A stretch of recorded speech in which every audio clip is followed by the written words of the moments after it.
postoje te granice gdje Bog jednostavno može da podvuče crtu, da vas sudi. Ako vi primite Duha Svetoga i vi se ne date voditi, vi ćete biti suđeni, nažalost.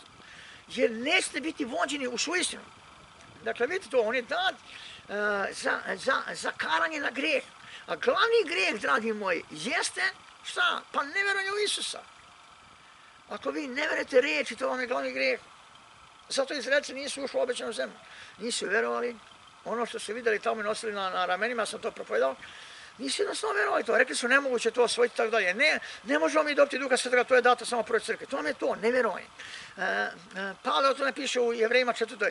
Da neki od vas ne odlazi za novi dan danas, a to je, kaže, večni odmor. I subota misle, to je subota, nedeljari, da nedelja, ne. To vam je kad poveruješ, dakle kad čuješ ovaj glas, pedesetnica, kršten u ime Isusa Hrista, kršten Duhom Svetim, tad ulazi